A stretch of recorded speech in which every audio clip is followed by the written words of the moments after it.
Talk about today is we're going to talk about the Tattwas and the elementals. The whole universe is elaborated with the ethereal matter akasha. The ether disarranges itself into 7 different modalities. When these modalities condense, they give origin to all that is created. What we're going to discover today is the Tattwas are just different manifestations of energy. And we've already discussed the idea, and it's something that's common in a lot of different schools, that matter doesn't really exist, right? All that exists is really just different types of energy. And that's something that most physicists will agree with as well, that the presence of matter is just an illusion. What we really see is just different forms of energy in action. And that's really what this quote is talking about. The whole universe is basically just different forms of energy. We just give different names to them. Light is a form of energy, sound is a form of energy. Even you sitting on that chair right now, the reason why you're not falling through that chair is at a molecular level, the molecules of the chair are repelling the molecules of your butt. So you kind of stay separated from each other, giving you the sense that the chair is solid and hard, when in fact if you can go and look at molecules on a molecular level, we know there's more space in a molecule than actual stuff, right? So that's really what we're talking about here. And basically, energy in all its diverse forms, the crystallization or condensation of energy gives life to all that's created. And really, if you wanted to get technical, you look at it another way and you could call energy, God. God is everywhere, God is everything, because God or Allah, whatever you want to call it, the source of all things, is just the ultimate source of all this energy that surrounds us. And that's what we're going to be talking about today. So let's start with the idea of prana. Prana is the cosmic energy. Prana is vibration, electric motion, light, heat, universal magnetism, fire, life. Everywhere we go, we see prana. Prana being almost like the root of all things. When we breathe, we're pulling in oxygen and carbon dioxide and nitrogen and all this kind of stuff. But the other thing that happens when we breathe is we're drawing in this energy of the universe, this prana, which flows into our body. And remember last week, the practice we were working with was a pranayama, right? It was a way to manipulate this prana, a way to manipulate this energy inside our body. So prana is the cosmic energy. If you think of, as an analogy, let's say there's a god. When he exhales, he breathes out that prana, which then gives birth, gives existence to everything that's in this manifest universe. Prana is the life that palpates in each atom and in each sun. Prana is the life of the ether. Okay, ether is just a different form of energy that we're going to look at. So prana is the life that palpates in each atom. Prana is the universal life force that we see everywhere. What keeps atoms together? What keeps the electrons circulating around the nucleus? It's all prana. It's the source of everything.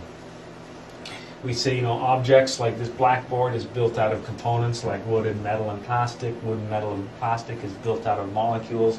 Molecules are built out of various elements like nitrogen and oxygen and that kind of stuff. Elements are built out of various atoms. What are atoms built out of? Atoms are built out of different types of prana, different types of energy.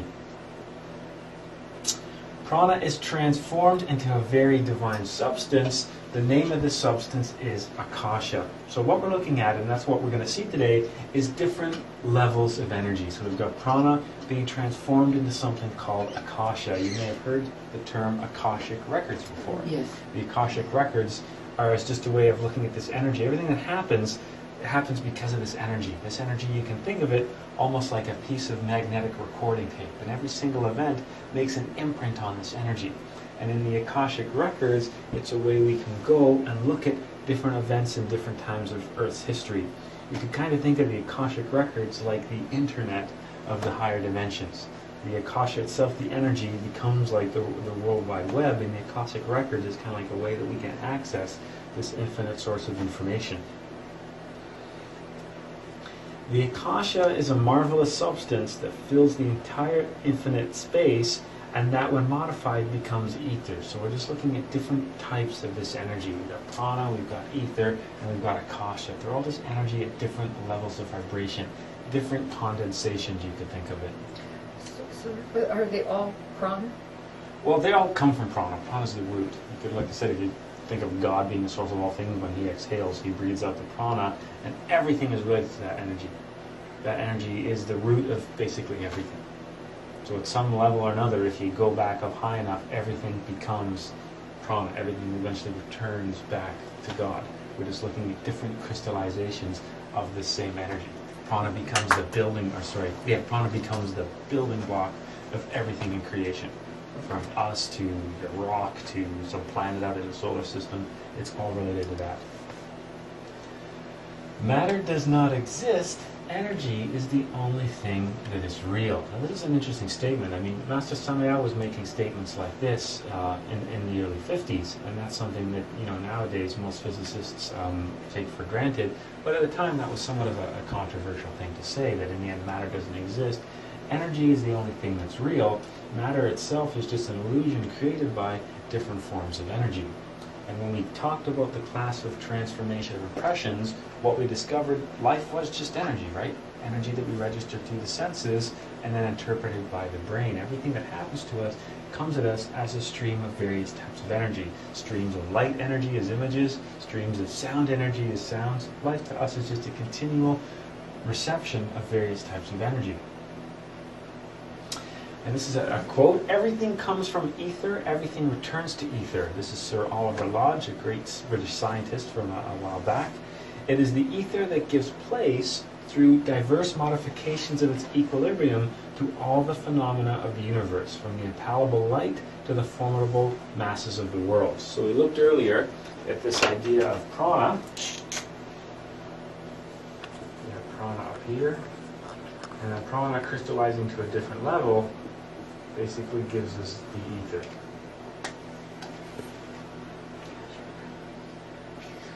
Ether, it's just another word of saying energy, right? So prana, the source of, breath of God, the life force behind everything, becomes various forms of energy. You can substitute ether for energy. So everything comes from energy, everything returns to energy, right? And that's the law of conservation of energy. Energy can neither be created nor destroyed, just change in one form to another. That's one of the laws of thermodynamics that we know from the universe. It is energy that gives place to diverse modifications of its equilibrium to all the phenomena of the universe. So really, if you substitute ether for energy, it's really the same thing. Now, the Tattvas themselves, the Tattvas become different modifications of that energy. If we think of ether as white light, we know white light is composed of various colors, right? If we think of ether as the energy, that ether is composed of different types of energy called Tattvas. Colors are to light what the Tattvas are to the ether. How do you say Tattwas? Tattwas. It's a W, but it's pronounced like a V, kind of like in German. How would it read it? Yeah. Polish too. Yeah. Yeah, Exactly. And sometimes if you search or find more information on the internet, you'll sometimes see it with a V and not a W as well. Same kind of thing. So ether modified becomes what we call the Tattvas. White light, when modified, brings us all the colors of the rainbow.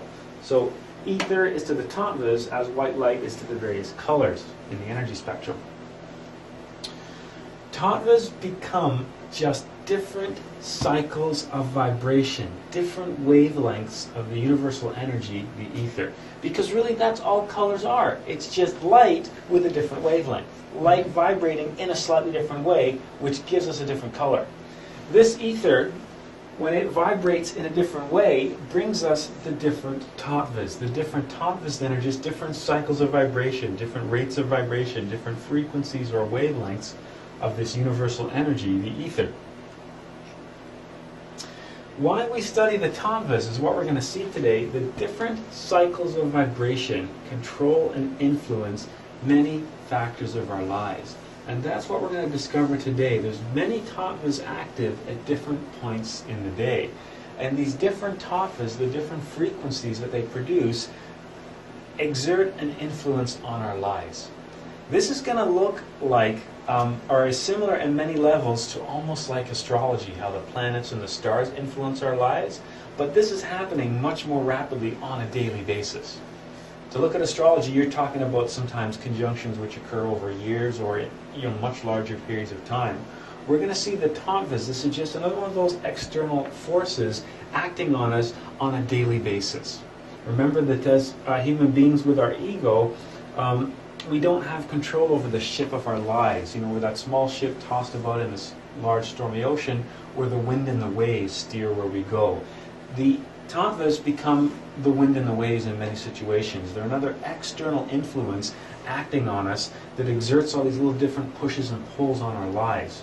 What we're going to do today is we're going to find out what each of these types of vibration are. We're going to find out how to see what point during the day they actually manifest, and we're going to see the different influences they exert. Some of the tattvas help in some situations. Some of the tattvas actually can hinder us in some situations. So they're just another type of influence that's being exerted over our lives. And the more we study about the influences exerting over our lives, the more we learn to work with them, we can make many aspects of our life become easier. When the tattvas condense, they give origin to all that is created. So you basically got the prana, which becomes the ether. The ether splits up into the different tattvas, and the different tattvas give origin to basically all matter. So everything around us being just various combinations of the tattvas. Just like that white light splits into colors, and those colors give form to everything that we see before us. Those various combinations of colors give form to everything that we see before us in this room. It's the same analogy. The white light, the ether becomes the tattvas, the white light becomes the colors, those colors give form to everything that we see. The ether becomes the tattvas, those different rates of vibration give creation to everything that we see around us, everything in our physical universe. So is prana another word for spirit? Yeah, you could call it that, absolutely. Yeah, you could call it that, absolutely. Yeah, same concept, same thing.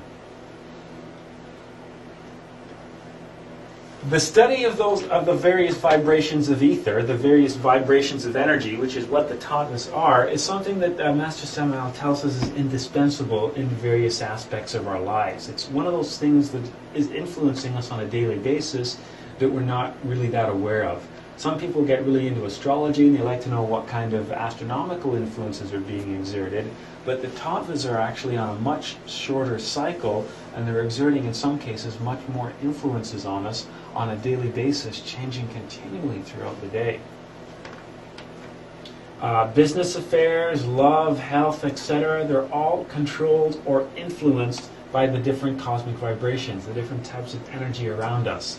If we understand how these vibratory laws work, if we understand these different influences, which become the tattvas, then one of the things that he talks about, which is a really interesting point we'll look at today, we're actually able to do, not just financially, we're able to improve the quality of our lives by understanding the different influences that act on us. It doesn't have to be, he's using the example here of money, but it doesn't have to be just that as well. We can improve our relationships, we can improve the physical health of our body, we can improve the situations that we have occurring with our business, home, affairs, that kind of stuff as well. And this is an interesting point because a lot of different schools look at money as a bad thing. And we tend to think, in society that money is the root of all evil, right? And in some aspects it can be. And this is an interesting comment by Master Samael, because a lot of schools that exist, they see, being comfortable in life is you're doing something wrong. And in some cases, poverty is required to enter some schools. And if if you've done well in your life, if you've worked hard and supported yourself and your family, there's almost a sense that that was wrong somehow, that you can't be comfortable in life or take care of those around you because that's not considered spiritual. You have to give everything away and be dirt broke and poor because somehow that is a righteous and spiritual path. One of the things that Master Samael reminds us is that money in itself, it's not good or bad. It all depends on what we do with it. Remember, money that's root, it's just an exchange for work, for effort, for sacrifice that we have made. We make sacrifice for an employer who exchanges that work, that effort, those ideas, that whatever we put in, into something that we can use and trade amongst each other. Many times in our society we get so caught up in the rat race that we forget that money is not the be-all, end-all, but at the same sense, we still have responsibilities. Responsibilities to our family, to our children, responsibilities to our significant other. We still have responsibility to society to help, the race as a whole by contributing to the development of society as a whole. So money itself is not a bad thing. It just depends what we do with money. If we use money for good, then it's good. If we're taking care of our friends, our family, or helping our neighbors, that kind of thing, then it's a good thing. If we're using money for, doing negative stuff, if we're hoarding it, if we're, buying drugs or, that kind of stuff, then it's something that's negative. One of the things that he says is, on this particular path, having access to resources is not a sin. It's not anything like that. Obtain much money and use it for the good of humanity. No Gnostic student should live in misery. We don't need to intentionally inflict suffering upon ourselves. Remember, every situation that we're in is karmic. If we're enjoying a comfortable lifestyle, that's karma for things that we've done in our past. If some people are, living in poverty, that's karma for things that they've done negative in the past. They haven't, they've had the opportunity to help those around them or perhaps do something positive and they didn't, so now they're paying the repercussions for that. They're receiving that karma. So that's just something to remember, because there's a lot of schools that the idea that if you're not dirt broke, like there's something wrong with you. You're not spiritual enough. If you have a house and if you work a good job and if you're planning for your future or whatever, or the future of your children or your family, that somehow that's wrong. Because you can't be spiritual then. You have to give it all away. You have to walk around on the streets as a beggar, because then you're righteous and you're spiritual. Shouldn't we all be living like Mother Teresa on the streets of Calcutta? Well, exactly, Yeah. exactly.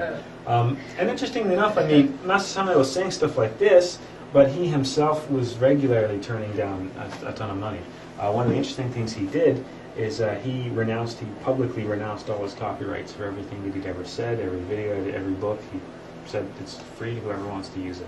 And if you ever get some of his books, usually that's right inside the cover. There's a quote from him that says, I renounce today and will forever continue to renounce all my rights and copyrights and that kind of stuff. And he was regularly turning down sums of money for TV appearances and all kinds of things. He just wasn't into that kind of thing. And when people were asking him, does this mean money's bad? Is this why you keep turning it down? He said, no. It's just, this is my gift to humanity. I'm giving this knowledge away. And he was always very careful about you shouldn't be profiting off the knowledge, because the knowledge doesn't belong to you to sell. The knowledge belongs to everybody, and the knowledge every person should have access to the knowledge regardless of their position in life. So that was the only thing that he talked about is, being well off in your life is not a sin, it's not a negative thing, but the work itself is something that we shouldn't be trying to profit from, because it's not ours. It's not ours to sell.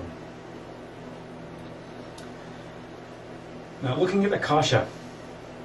This is the first of the, so I'll put this one down here, this is Akasha. This is the first of the tattvas we'll look at. It's the first of the colors, you can call it that way. And Akasha is a good time for meditation. When the tattva of Akasha is active, when that vibration of energy is occurring, it's something that helps us with meditation. It helps us with the internal work. Today we'll talk about, later on, we'll look at each of these in detail, then I'll show you how to figure out when and where they're active. So we'll look at each of these things in detail, then I'll show you how to figure out the cycle of the tattvas, so you can figure out at what point during the day a particular tattva is active. Akasha is a good time for meditation. So while we're in the time of Akasha, we'll find it easier to meditate. We'll find our meditations more successful. If you're looking to do a lot of prayer, Akasha is a good time to do that. Just because the vibration, the influence that's being exerted at that point by that energy is one that helps with these activities. That's the positive aspect of Akasha. The negative aspect of Akasha is we shouldn't be scheduling anything related to business or love during this time, because the influence behind Akasha is to not benefit these types of activities. Now, just because you start something in this tattva doesn't mean it's always going to fail. This is just one of many influences, right? What we're looking at is all the different factors that are influencing our lives. We've got various egos. We've got karma and dharma acting on us. We've got the tattvas acting on us. We'll look at something called the law of the pendulum in a few weeks acting on us. This is just one of many different types. It's not just because that Akasha is here, it's guaranteed to fail, because there's things like karma that can overwrite this law. There's different levels of laws, okay? So a good time for meditate, a good time for prayer, reflection, internal study, and that kind of stuff. not a good time to do things related to business. So Akasha is not a good time to get into a business agreement, buy something or sell something or start a business or do something that's important to our business. Also not a time to be working on our romantic side of things, or our partner asking somebody out on a date, planning a romantic event, that kind of stuff, because the influence is not to help these types of activities. This tattva causes us to make very serious mistakes. This tattva, because it's good for meditation and reflection, it causes us to not be very aware of what's around us. So consequently, this is a time when we make stupid mistakes because we're not paying attention. Because the influence of this tattva is to direct our senses internally, which is why it really helps for meditation and prayer when we need to shut off the senses and direct things internally. But while we're, say, working with heavy machinery, we don't want to be shutting off the senses and directing things internally. We want to be paying attention to what's going around us. So we have to be careful when this tattva is active. Because of the influence that it has, it makes it hard to focus on the physical world. We end up becoming more contemplative, more meditative in this particular time, which can make us make mistakes if we're not careful. Okay, so if we're doing some important work, especially things like construction or heavy machinery or something like that, we should be careful. We should be aware of that influence. You said because it helps you to focus on your inner self. Yeah, almost like there's an influence there to pull away from the material world you see before us and go more internally. And the last thing you want to do if you're, say, driving a forklift is pull away from the material world and focus things internally. So that's the influence that's there. This is the negative aspect, and this is something else to be aware of as well, just because of the nature of this influence. Everything that begins with Akasha will fail. The influence behind Akasha is death, ending. Which is why it's helpful for meditation, because that's what we're trying to do, right? We're trying to bring the death of the ego. And many aspects of meditation, reflection, and prayer are changes that we want to bring to ourselves by the death of the ego. Okay, so tattva, it's like the black tattva. It's like the tattva of death. Not necessarily like physical death, but ending. This is something that takes things down. This is something that reduces things, that ends things, that stops things. The last thing you want to do in your romantic appointments and business appointments, you don't want them to stop and to end and to be broken apart, right? That's the influence of this tattva.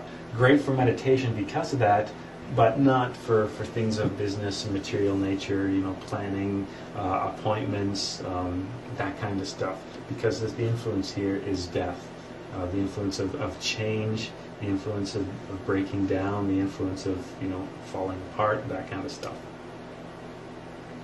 The next one we'll look at is Vayu.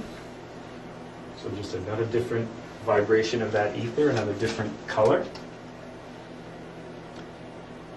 Everything that is velocity and motion corresponds to Vayu, because Vayu is related with the air, the principle of air. Today we'll also look at the four elements, right? Fire, earth, air, and water. The element of air is related to the tattva of Vayu.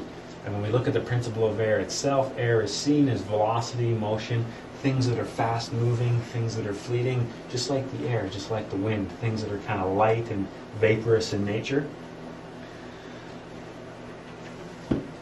The winds of the earth itself are influenced by Vayu. When Vayu is active, it tends to be windier. Okay? Things like aerial navigation, flying planes, anything that's related to the air is going to be directly influenced by this tattva, because the air element itself is a lot more active when this particular tattva is vibrating. So when this particular tattva vibrates, the air elementals themselves are a lot stronger. So one of the interesting things, the interesting observations that happens during Vayu, the negative influence that we see exerting is people talking ill about the fellow man. It's kind of petty crimes like lying, stealing, and that kind of stuff are influenced by Vayu. When we talk about, shooting our mouth off, we're talking ill gossip. That's related to the wind, right? And that's one of the negative influences of this tattva. Things that are, that are sneaky and, backhanded and that kind of stuff are influenced by this tattva. That's the negative aspect. We tend to see airplane accidents and things related to, you know, windstorms and stuff like that. They happen a lot in this tattva, and unfortunately one of the things that also is influenced by the negative aspect of this tattva is suicides. They tend to be stimulated by this particular ether as well. This is the one that you don't want to get married in, obviously, right? Remember, this is light. This is things of a short duration, things that are fleeting. Hopefully your marriage isn't going to be of short duration and fleeting. And Gnostics, when they get married, will go to great lengths to not marry during this particular tattva. Wolfgang and Barbara got married at like 8 in the morning, something like that, to the, what's the term, to the not impressed wedding party. But that particular day they chose, and they were trying to avoid this particular vibration, so that's what happened. On the other hand, though, as far as a positive influence, anything in your life that you want quick and simple, they're the things that are influenced positively by this tattva. Anything that's quick and simple turns out very well in Vayu, because that is the influence, quick, simple, and fleeting. Anything that you want to be complicated and long-lasting, that's something that's not going to be positive influenced by this tattva. So anything of a short duration that you want to do, if you want to quickly, you know, run out and get something, or if you have a particular transaction that you want to do, or something related to your business that you don't want to be drawn out and complicated. Are these times of the day Yes. that you're talking about? Yeah. Okay. Yeah. And Okay. we'll look at them all in detail, and I'll show you how you calculate all these particular Okay. times of the day. Because Okay. yeah, these things happen at multiple points throughout the day. Do they stay standard each day, or do they move around? They move around because they're related to the time of the sunrise. So they're shifting a little bit by each day, right? On a much larger scale, depending on what time of year, they move quite a bit. Oh, so that's the pendulum. Yeah. Right. It is good to carry out intellectual works, because your mind and the intellect is influenced by the air elementals. So if there's something we need to plan, if there's a problem we need to solve, this is a great time to do it, because the mind is really active and really fast when this particular energy is vibrating. So if we need to solve, if we have a plan that we want to put together, or if we need to solve a problem or work on something, this is great for that. If we're, you know, if we're doing something like writing a book, or, you know, something like that, it's a good influence. This is, you know, Julian would like to know this one, right? He's trying to do his PhD, and this is a time that you'd be really inspired, and you'd find that the words and ideas would come a lot easier, because that's the influence that's being exerted by this tattva, because it's related to the air. And that's also related to your mind as well, because thoughts are seen as very light and vaporous, that kind of thing. The next one we'll look at, so this was the air principle. This was the death one. The next one is Tattwas. The J is pronounced an H, just to make things more complicated. It's not Tattwas, it's Tattwas. We tend to feel hot during Tattwas because this one is the fire principle. When this particular tattva vibration comes in, it tends to activate or what's the word for it? The words just aren't coming today. It's one of those days. I had a long class at work today. I'm all worded out. It tends to stimulate, that's what I'm looking for. It tends to stimulate the element of fire. So things related to the element of fire are going to be especially active during the time of Tattwas. Never argue with anyone in Tattwas, because the consequences can be serious. You've all heard the term heated argument, right? That's because the fire element is involved within that. It's because the ego's feeding off that energy. If we end up getting in an argument with somebody during Tattwas, there's a lot of tendency for that argument to escalate, because the element of fire, those passions are a lot more active in there. So this is, if we were going to confront somebody about something, or something of that nature, we want to avoid doing that in Tattwas, because the consequences can be serious, because there's a lot of influence there to really escalate that argument, to really bring out that fire, to bring out that passion, that argument. Remembering once again that these are just influences. It doesn't mean that if you got an argument with someone with Tattwas, it would be a horrendous thing. It's just one of the many different influences. And part of the studies on this path is we're trying to learn all the different things that become the wind and the waves on our little ship as it navigates through life. Things like karma, understanding how that law works, understanding how the egos work, understanding how return and recurrence works, understanding how the tattvas work, understanding how things like the law of the pendulum and some other laws we'll look at later on work. So these are just one of the influences. So it doesn't mean that everything is going to be related to just the Tattvas. There's other influences there as well, obviously. We can use the time of Tejas to work intensely. Because one of the things that we're working on when we're talking about alchemy is our own internal fires, right? The Kundalini, the fires of the heart. So working on that aspect of ourselves would be influenced during that particular tattva. We'd find our own internal fires a lot more active at this point as well. As far as marriage, that's one of the ones you want to avoid. So you don't want to get married in Vayu because the influence there is for a quick, fleeting, light, vaporous kind of marriage. You don't want to get married in Tejas because the influence there is for the argument, that the negative aspect of fire. The most terrible explosions and accidents happen in this period of the Tattva Tejas. Big fires and that kind of stuff are instigated by this particular Tattva. Forest fires, fires in homes, explosions and things like that tend to be more influenced by this Tattva, just because the element of the fire is a lot more active, a lot stronger during this particular Tattva. The next one we'll look at is Prithvi.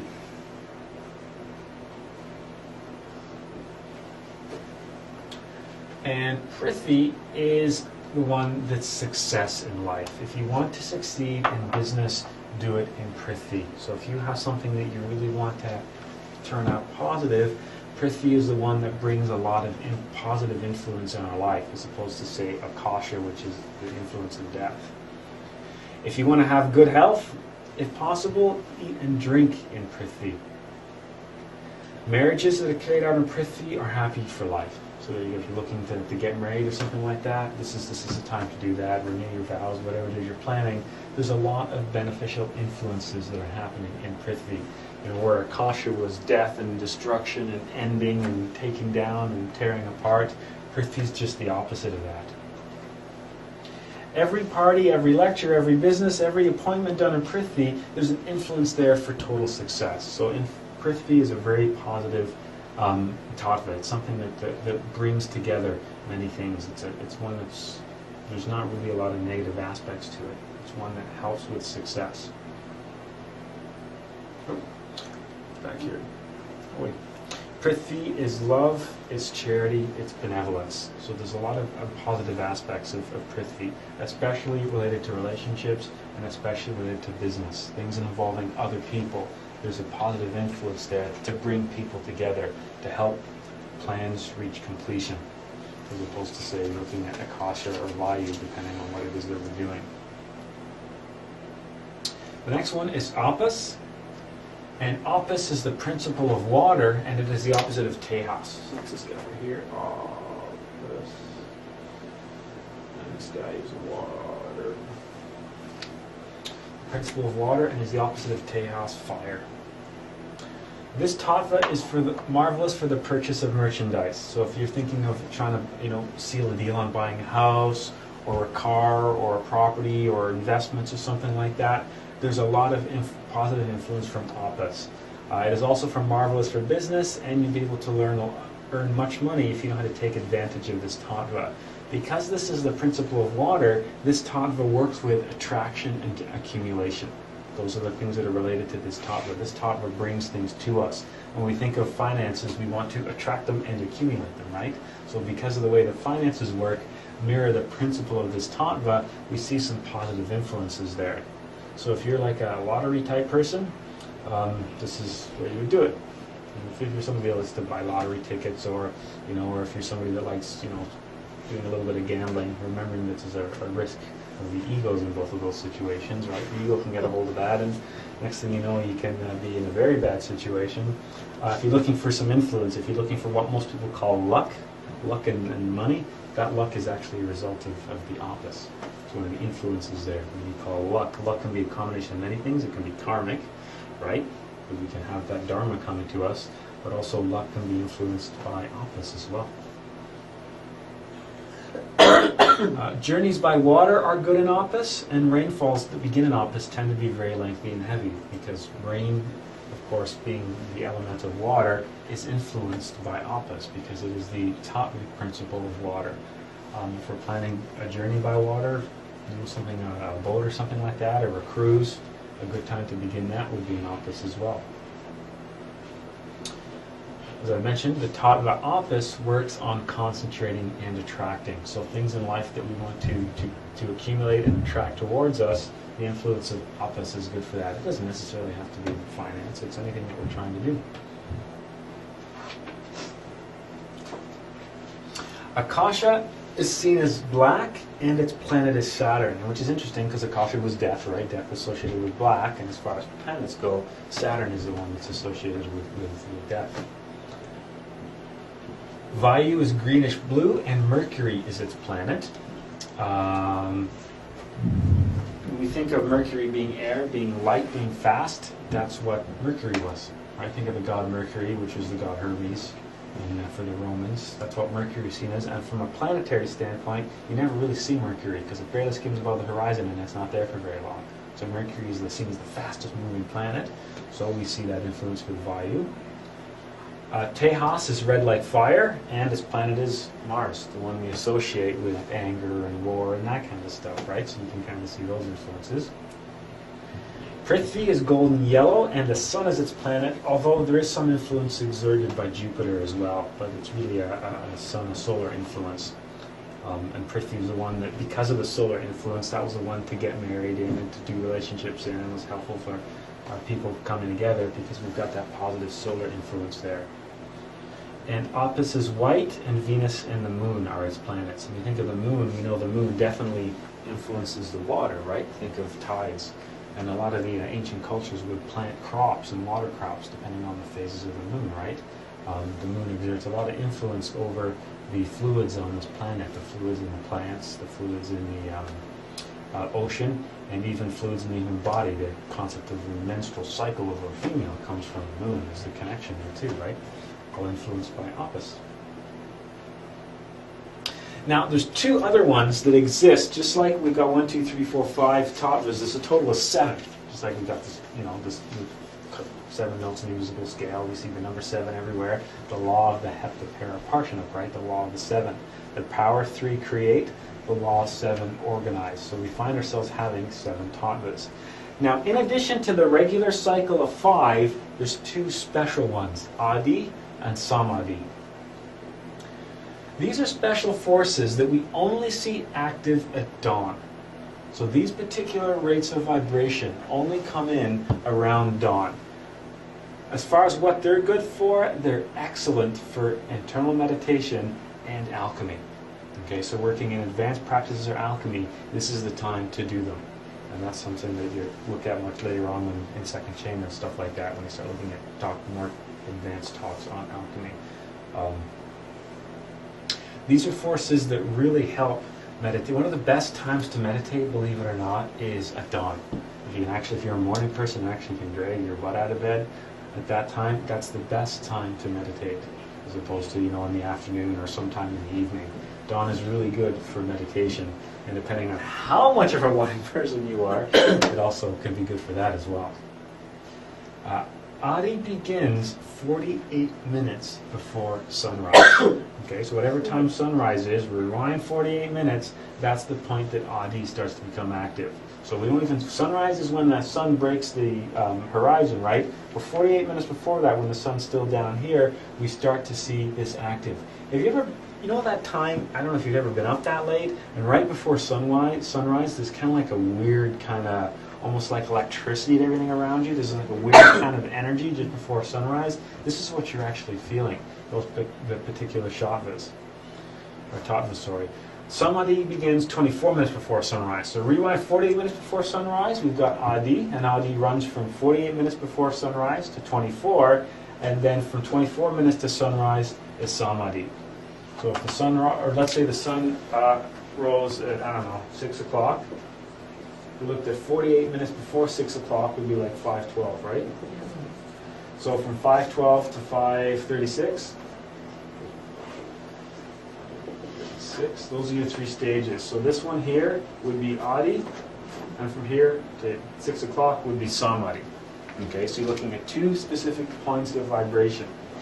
24 minutes and 48 minutes. But that first one, Adi, Mhm. goes actually right through to the next one. No, it Stops? yeah, this one transitions into the next one. It doesn't carry through? No, Okay, no, they always merge from one to the other. okay, It always there's like a transition of Adi into Samadhi into the next one. okay. Yeah, so this one is 48 and this one is 24. When this one begins, that one ends. There's like a crossover point. Okay. Okay, this is how you calculate the Tattwas. This is the way that you can figure out when they're occurring at any particular day.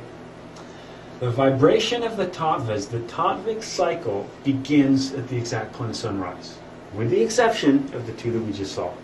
The only time that Adi and Samadhi activate is the 48 and 24 minute period before sunrise. Once sunrise starts, then the Tattvic cycle begins, because the sun is the influence. The sun is seen as the source of all energy, right? So the presence of that sun initiates this cycle. Each Tattva vibrates for 24 minutes, repeating at 2-hour intervals. Okay, because there's 5 of them, and 24 minutes times 5 gives you a 2-hour cycle. Okay, so each Tattva vibrates for a 24-minute period. The first Tattva is Akasha, followed by Vayu, Tejas, Prithvi, and Apas. So the order in which we reviewed them is the order in which they occur. That's the cycle they're operating on. Okay, Akasha, Vayu, Tejas, Prithvi, and Apas, and then starting the cycle again. So this cycle that you see right here, this is a 2-hour cycle. Begins with Akasha, transitions to Vayu, Tejas, Prithvi, and Apas, and then begins again at Akasha. Yes? It says they all vibrate for 24 minutes, repeating every 2 hours. Mm-hmm. Now, does that include Adi and Samadhi, or is Adi and Samadhi just before sunrise? Just before and that's sunrise, from this point on, forget they exist. Okay. Because they don't happen at regular points throughout the day. It's just at that time. It's just at sunrise. They kind of run independent from everything else. They're not part of the main cycle. They're just a little deviation from the main cycle that occurs just before sunrise. Okay, they're kind of their own thing. Yes. So then that would mean that Akasha is right as the sun rises? Yes. Yeah. The second that sun cracks the horizon, that's when that first tattva is put into vibration. It is necessary to determine the exact time of sunrise, which changes each day, right? Depending on the time of the year we're at, the sunrise changes, and it's altering a couple minutes every day. You can find it in newspapers, you can find it on weather websites, you can look it up anywhere to get an idea of when it's occurring. For example, let's say we find the sun rises at 6:10. So let's say that tomorrow there's something important I want to do. Perhaps I want to go in and ask the boss for a raise. Perhaps I want to apply for a job. Perhaps there's this a nice young lady that I'd like to ask out on a date. Whatever. We're looking at an event in our life that we really want to have some control over the outcome of that event. Okay, so let's say that we've got something important we want to do tomorrow, and we'd like to get as many positive influences in line as possible. This is what studying the Tattwas is all about. So let's say we look at go on the Weather Network and we look at the sunrise time tomorrow, and we see the sun rises at 6:10. And let's say that I wanted to work with, asking for a raise, and let's say it was going to be Prithvi, because that's attraction and accumulation. I want to find out what would be the most advantageous time to walk into the boss's office and say, listen, I really want to, I think I deserve a raise, or apply for a job, or, ask out this girl I've had my eye on. I want to find out when the best time to do that during the day is. We find that the sun rises at 6:10 a.m., so that tells me that Akasha is going to run from 6:10 to 6:34. Vayu can go from 6:34 to 6:58. I'm just adding 24 minutes each period, right? That tells me that Tejas is 6:58 to 7:22, then Prithvi is 7:22 to 7:46, and then Apas runs from 7:46 to 8:10. So see how it's taken 2 hours to complete that cycle? Then now all I have to do is I just have to add 2 to all of these. Right? And that tells me everything that's going to happen for the rest of the day. So if I wanted to do Prithvi, I could say, okay, I've got 7:22 to 7:46, 9:42 to 9:46, 11:42 to 11:46, 1:42 to 1:46, 3:22 to 3:46. I can go through the whole day like that, trying to choose which one of those options lines up the best. Wouldn't it be 9:22 to 9:46? Yeah. Yeah, well, you were saying 9:42. Oh, then that's because I was totally backwards. Sorry. Okay. Yeah, so Confused 7:22 me, to see. 7:46, 9:22 to 9:46, 11 to 11, 1 to 1. Yeah, Yeah, it's going okay. like that, 2 hours Yeah, at a time. so they're all like that. Yep. They're all by two. And Alpas is for money, right? No, the Prithvi is the one that we want for money. That's the accumulation and attracting. It's the bringing Oh, things so to for us. lottery is Prithi? Yeah. Oh, okay. Are there any implications to the longer and shorter days of the year? I mean, obviously, you're going to get more cycles in a longer day, but the reality is that you're not always going to have an exact 2-hour interval at the end of the day, so you could end not at Apas, you could end at one of the others. Yeah, exactly. And then right before sunrise, you're going to get the two weird ones that happen on their own anyway, the two Adi and Samadi. So they're the ones that really change where they are, because the sunrises we know changes a lot. And remember that, you know, this is irrelevant to daylight savings time or whatever, because it's totally influenced by the time the sun rises. So our interpretation of hours and stuff shifts around that, but the whole cycle is always determined by sunrise. Can this go through the night too? Mhm. We can go all the way through the night. Yeah. Just 48 minutes before sunrise, it pretty much dies out. Yeah, and you've got Adi and Samadi that kick in. This is a bit of an anal question, but what happens up north when you have like 24-hour sunlight? Oh, yeah. Yeah, or 24 hours of darkness. Yeah. Whoa, Huh? that's weird. I have no idea. What would happen then? It just occurred. I don't know. Just messed them up. Yeah. Yeah, you've got that constant presence of the sun. I don't know, and that's one of the weird things of being in those environments. They do really strange things to humans that live in those That environments, wouldn't right? apply then, would it? They're still there, but I don't know, maybe not. The sun is always out. Maybe they're happening on a much, much larger... I wonder if the time is slowing down the closer you get to the top of the pole. Because the closer you get, the longer the sun is, the more they would be stretched out, maybe. That's And an what happens interesting when there's observation. total darkness? I don't know. for It'd be 6 looking months, at that, you know? instead of happening in Messed a up. day, it'd be happening 6 months and 6 months. So I Yeah. wonder if that whole cycle is... The other thing Finish that that out. would be really weird is travel, right? Like, we went to Hawaii a couple of years ago, so we were up for like 36 hours straight, but you're going through time zones, so you would You'd actually be driving, as you're changing your position relative to the sun, you'd actually be traversing through these different Exactly. energy fields. That's kind of cool. Yeah, now you blow my mind with that kind of North Pole, South Pole. I don't know. Yeah. Good one. Depression is a problem in the north if you're not, when the sun isn't there. Yeah, because you're basically stuck in some of those darker Where our ones. family it went dark in the 10th of December and it went 1st of December and it was dark till 10th of January. And of course, further north you go, the longer. Longer that is?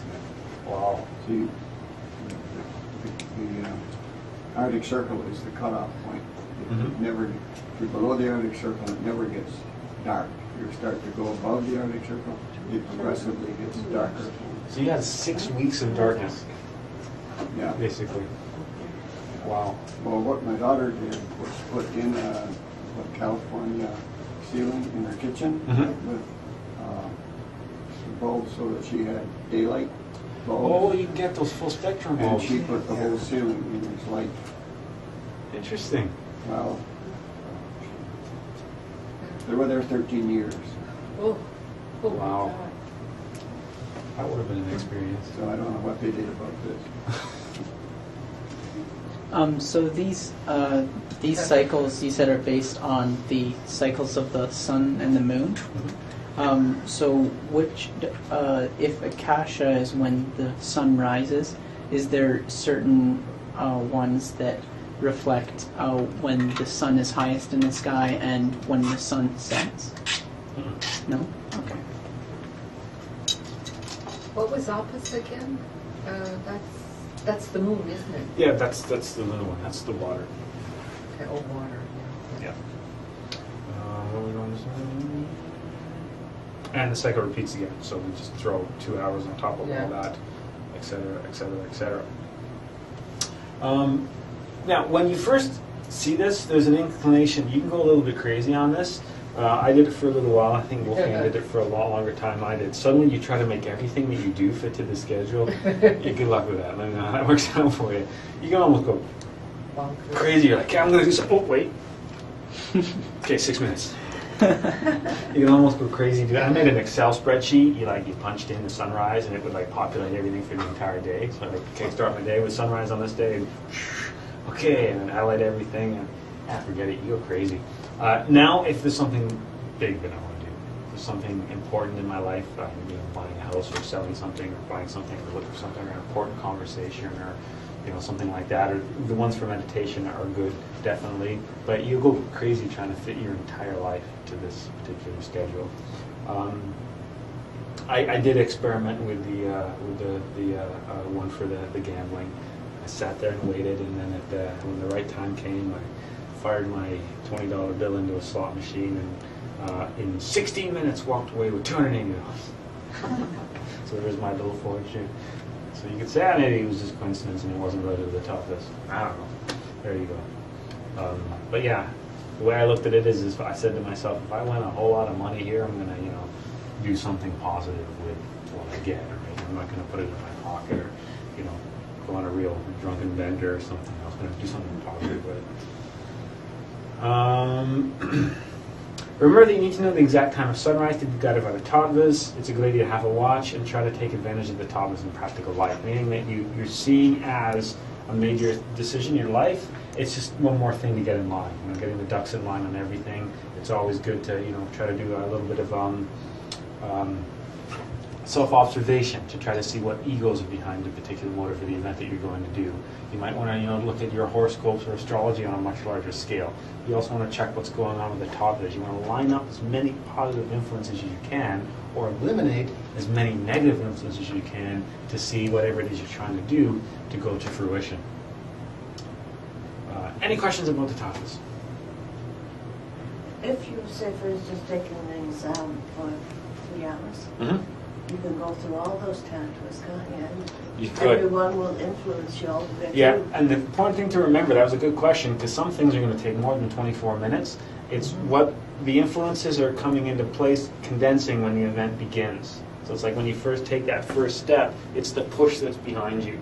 So if you're looking at something like, going to, like a complicated business transaction like selling a house, well, it's not going to happen in 24 minutes. That could be days. But it's that push that starts the event. It's important to make sure the push is the right one. A push in the right direction as opposed to, say, a push in the wrong direction.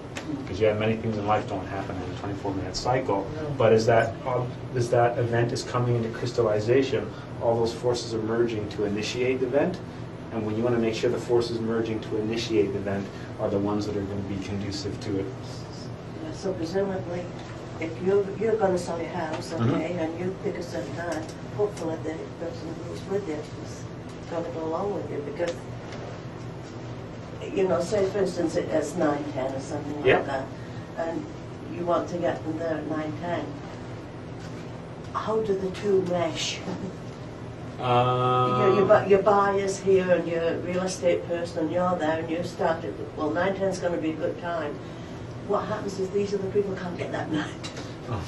Invite them early, offer them a cup of coffee, have a seat, and start in that's the 20 thing. minutes. That's You've got into an earlier time. That's what I mean is you can go crazy trying to do much of this stuff. Think of a wedding, and a wedding doesn't happen in 24 minutes. No. But you could say the beginning of the ceremony happens when that Tattva comes in, when Prithvi starts. That's when I want to be walking down the aisle, because that's everything's kind of funneling to that point. Mickey, you want to sell your house? Well, when is it you're going to contact the real estate agent and put the listing in? You want everything that's coming together at that point. Look at it that Or way. the opposite, if you want to buy a house, would you? When are you going to put your offer in?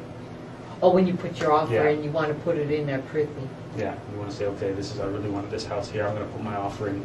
This is the time that I want to go across. This is the influence that I want behind that push. Yeah. Because there's so many little things that are going to end in 24 minutes. Yeah. But it's kidding. the influences that are in place. Because remember, when we think of something, we've created it in the mental plane, and we want to crystallize that action down into the physical. At the point that it's crystallizing into the physical, the influences are in there, basically ingrained into that, right? Just like if you're making something, out of clay, everything in the air and whatever is getting into that at the point that it's being molded. You can kind of look at it that way. When an object when an event is being crystallized in the physical, everything that's going into that crystallization, when that idea is transitioning from the mental down into the physical. These are the influences that are behind that crystallization. So that's when you want to make sure they're active. Because it's not like, you can get in a discussion and say, we have to stop talking for another 2 hours, I'll be right back in 2 hours, and we'll pick it up where we left off. Obviously, you can't.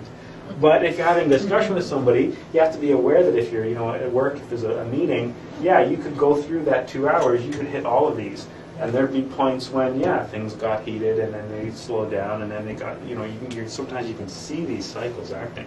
That's why it's another interesting thing, not only to try to plan what you're doing, just trying to be conscious in a day and observe what's going on around you. Try to observe the influence of these things in your environment, what's going on at work or in people at the street or in malls or whatever. Just being conscious of, okay, right now, what's the time? Okay, this such and such Tattwa is going to begin, and it has these properties. I'm just trying to, keep an eye out for how those things are being influenced. So we're done with the Tattvas. Next we'll look at the 4 elements.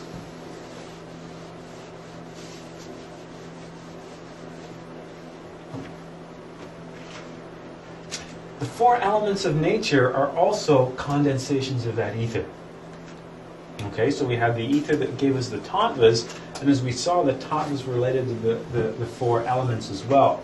We can look at the elements as being further condensations of the Tattvas, energy crystallization on a different level. So when the Tattva, say, Apis, which was water, when that crystallized even on a lower level, it gives us the elemental of water, which when that crystallizes even lower, gives us the actual element of water, the actual water that we're familiar with. It's just different levels of crystallization, different condensations of that energy. And that's kind of what the tree of life here shows us. Once again, pointing at it again, we haven't talked about it. It's phase C, but this path that's being traced here is called the ray of creation. And as basically the energy of God descends and condenses through the different dimensions, it gives basically all of creation, everything from the 7th, the 6th, the 5th, the 3rd, the 4th, the 1st, the 3rd dimension where we are, and even the infradimensions, the world below us. They're all just different condensations of the energy that comes from the source. And just like, God breathing out, that breath condenses and becomes different things. The first element is ether. You sometimes see this called spirit. Okay? As far as our body, these elements govern different areas of our body. The element of ethers is always, we've got fire, earth, air, water, right? But there's always referred to a 5th element. And that's something that's illustrated when we see the figure of the pentagram, right? The pentagram has 5 points, which relates to the 5 elements as well. Fire, earth, air, water. The 5th one is sometimes called ether, or also called spirit. Sometimes you see it fire, earth, air, water, and spirit being the 5th one. I thought ether was energy. Yeah, but then they called one of the elements, one of the manifestations of that energy, ether as well, just to really complicate things. Uh-huh. Yeah. Call it spirit. Spirit. Yeah. I'll write it temporarily. Yeah. Because if you look at more of the modern books that are written, you'll see fire, earth, air, water, and spirit as well. Sometimes you see it even called light. Fire, earth, air, water, and light. Same thing. As far as our body, the area of our body that we see influenced by the ether is from the top of our head to basically between our eyes. Okay, so that area of our body is governed by the element of ether. And why we're looking at the areas of our body is later on today we're going to do a practice that works with the elementals to heal our body. And we're going to go through healing these various areas of our body, working with these elementals. So we'll do that at the end here. Each particular elemental, or each element, has a governing body. God is such a weird term to use, right? You could call it a deity, you could call it a governing intelligence, you could call it a director, you could call it an organizing principle, whatever you're comfortable with. Okay, in the ancient religions, they were called gods and goddesses, or devas, or angels. You could call that the angel, whatever. These are just the intelligence that governs this particular principle. Because everything in this universe that has order has a governor, has some force that's responsible for the allocation of that particular element. You could think of it that way. The name of the divinity or the intelligence behind the ether, behind the spirit or the light, is Sudashya. The elementals The things responsible for the physical manifestations of this element ether are referred to as puntas. These are the ones you probably haven't heard of. The other elementals you're going to be familiar with. Okay, so this is the governing principle, and you can think of this guy as the boss, these are the workers. Think of it that way. Okay, so the elementals, those are the smaller forces, the smaller things that are responsible for the administration, the manifestation of this ether. Okay, at a much larger level, you've got the divinity, the deity, the intelligence, Sudashia. The next lower level, you've got the elementals, and then you've got the manifestation. So you could look at it, let's just call it we call it like you've got a god, and then you've got the elementals, and then you've got the manifestation. So behind this candle flame, this physical flame you see is the manifestation of the fire elementals. The fire elementals being governed by a separate force that would be seen as the god of fire, looking at it that way. Okay, it gets confusing when you start talking about gods because it brings up all the different connotations. And there's a mantra that we can use that activates this particular element, that activates the element of the spirit or the element of ether, and this is the mantra Ha, just a Ha. And this is an interesting mantra because when the Spanish conquistadors came to the Mayans, and they asked them what their god was. So the Spanish, they wanted to see, of course, if they were Catholic, because the Spanish were all about converting everybody to Catholicism. They were, what kind of God do you pray to? Who's your God? And, through translator, obviously. The great Mayan priest he did what was known as the great breath, just a symbol of God breathing everything into existence, sometimes referred to as the great breath. Working with this mantra and working with these elementals on this area of our body, this is what we can do. We can basically help cleanse our mind. We can help improve memory, improve intellect, improve consciousness, basically strengthening and enlivening our brain.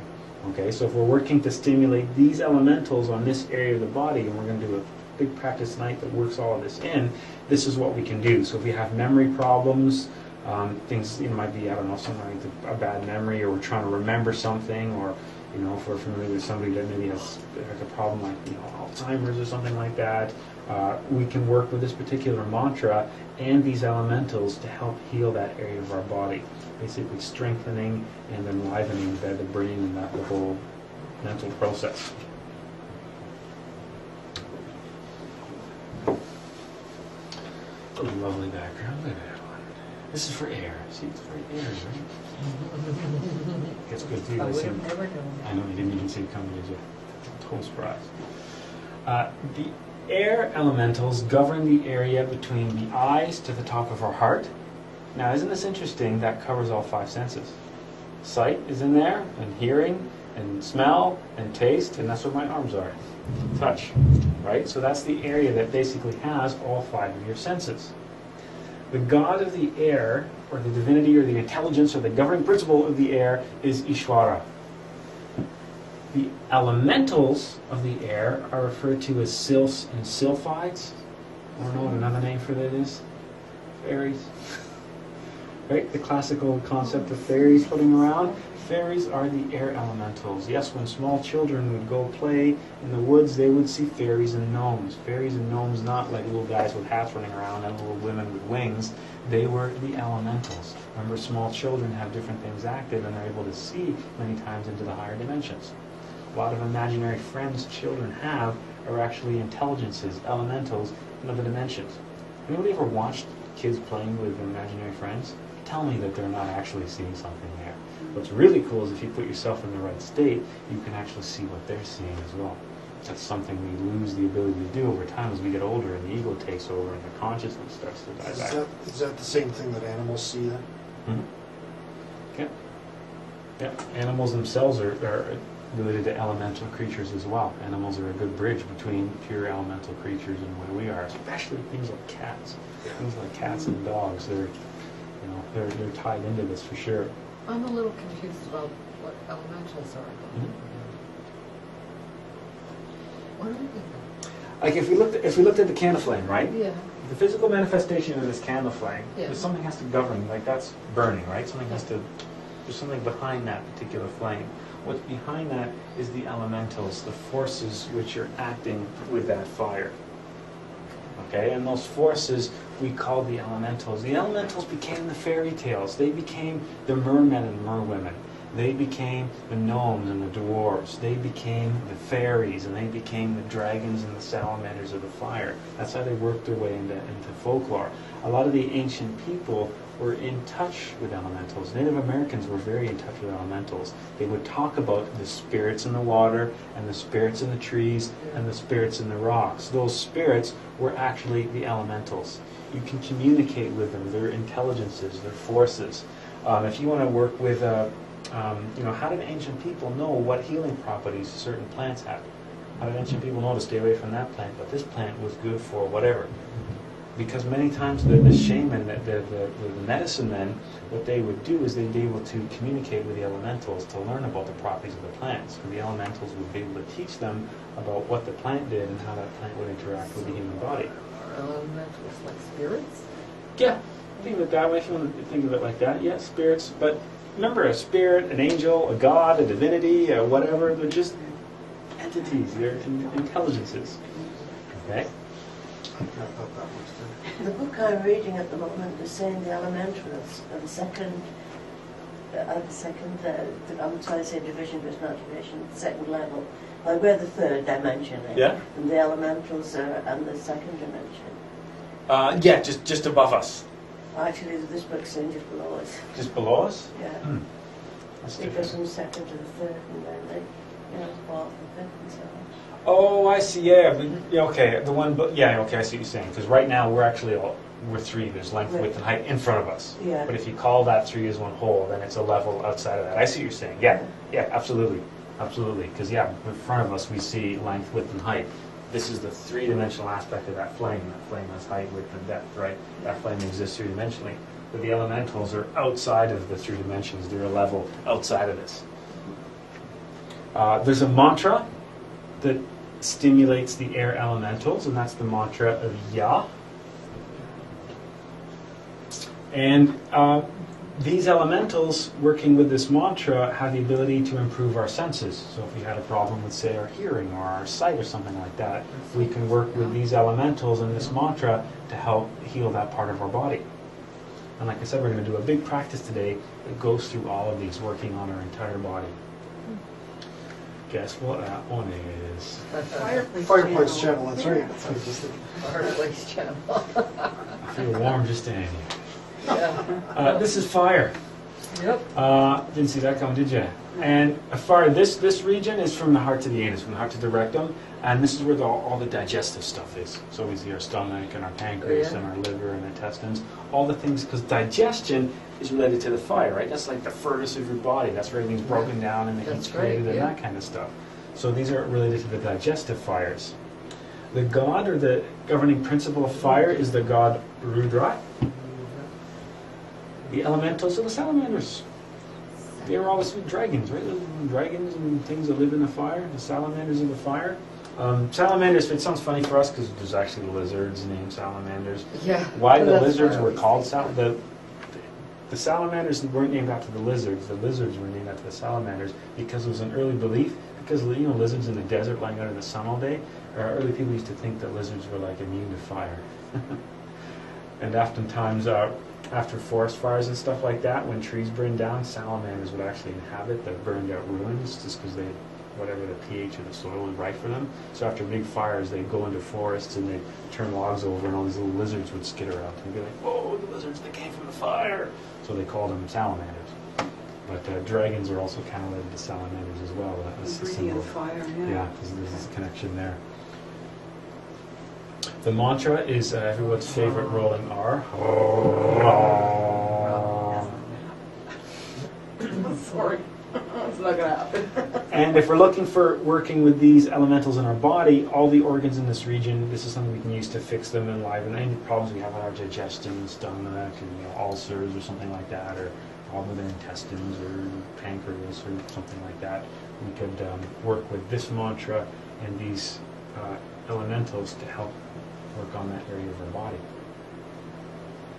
What's that? No. It's the earth. No, that's obviously the water. That one governs the region from the anus to the knees, which is where our waterworks are, right? Thinking of our waterworks. The excretory areas of the body. There you go. Now the god is Narayana. The elementals are the undines and the nymphs, which later on became the mermaids and the merpeople. Right? The spirits of the water. The Native Americans would talk about the spirits of the rivers, the spirits of the lakes. They were talking about the elementals because with the third eye active, we can see. That's another interesting side effect, actually. That candle meditation is really interesting because if you meditate on that candle flame long enough, and if you get good enough at it, what actually starts to happen is you start to perceive the elementals of the fire. Once you keep your concentration on that flame, and if you're able to quiet the mind and activate the higher senses, you'll see the elementals responsible for the flame. Same thing with that plant meditation that we do. That's another reason why you can do that. You can meditate on a plant, and if you do that meditation properly with enough concentration and practice, you can actually see the element of the plant and then start to communicate with it, which sounds totally strange. I mean, people talk to plants and plants respond. You can really talk to a plant if you want to. Yes? So what exactly would that look like? Elementals, they often look, it's funny, like little children almost. It's totally bizarre how that sounds. And like I said, speaking of the relationship between humans and plants, that's how a lot of the relationship began, is communicating with the elementals, right? And learning how to use them. And a lot of, what's the term, entheogenic plants, that's how humanity discovered the properties, is working with the elementals. And that's why some plants were used in some cultures to bring about different states of consciousness. Things like, mushrooms and peyote and all that kind of stuff, Yeah. which you're literally working with the elementals. They're the ones that are putting you in that state and taking you to those levels. The mantra is Va. And, get back here. Stop doing. And this is one that gives us beauty, cleansing, healing. If you're into trying to eliminate toxins and stuff like that from your body, this is a great one to work with, because this is, remember, water is a universal solvent. And this is the area that governs our waterworks as well. So helping to excrete or eliminate the toxins from our body or anything like that. We can work with that mantra. Just straight Va. Yeah. This is an interesting practice too. You can take a bath, or you can be in a lake or river, something like that, and you can make a petition to Narayana to help, cleanse, purify, and enliven your body. You can pronounce the mantra Va 3 times, and then the mantra clean, which would just be clean. It almost sounds like clean, but it's not. It's clean. And then idea being that you can transfer that stuff into the water. You can cleanse yourself at a much different level, and it's like a spiritual type of cleansing as opposed to like a physical cleansing. So there's a bathtub one for you. One for the ladies with their bubble bath. There you go. It's a forest and rocks. Talking about the earth. The earth is from the knees to the feet, and that's seen as the support, the foundation of the body, but not just the knees to the feet, all the bones and joints as well. It's like the earth is the foundation of everything, basically our skeletal system, which becomes the foundation of our body. Sorry, this is kind of awkward to see, isn't it? The god is Brahma, B-R-A-G-M-A, Brahma. And the elementals are the gnomes of the dwarves, the gnomes and dwarves of the forest. And children would run off into the forest and they talk about playing with the fairies and the little people. That's what they'd be seeing, that's what they'd be playing with. The mantra is the Ola, L-A. And the ability, there's an interesting, anything that grows in the ground, grains and cereals especially, things that ripen in the sun, they absorb a lot of solar energy, right? They're sitting in the sun all day, they're absorbing solar energy, they're absorbing a lot of prana. We can, when we're eating grains and cereals, we can mentally pronounce the mantra Kreen to help extract, they call it the chati, it's this Christic energy. The Christic is just another word for solar. It's not like Jesus is in the wheat, but it's like a solar energy. And that's where something that relates to Christianity, the concept of the Mass, the bread in particular, that was another symbol of this. It's actually a solar symbol. Bread is a solar symbol. It's like condensed sunlight. basically is what bread is, because the grain grows and absorbs the sun and then ripens, and then you take that grain, you take all that solar energy and transform it into food. So it wasn't just a piece of, Jesus' body, it wasn't like zombie Jesus you were eating. It was actually an ancient solar symbol. And that's the particular force that's in there. So when we're eating that kind of stuff, if we're focusing on that solar energy, we can use this mantra to help really pull a lot of that energy out to help our body. Yes? Don't you get a lot more solar energy from eating really dark green vegetables and stuff?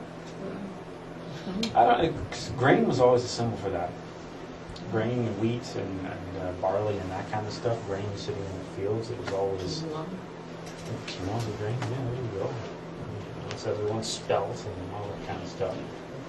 It's not, they're not the only things that are obviously all plants absorb solar energy, but for some reason grain was always the symbol of that. Yeah. The corn being a type of grain too, right? The practice we're going to work with tonight is we're going to do a meditation working with the elementals. We'll do a guided meditation, and I'll take you through all of those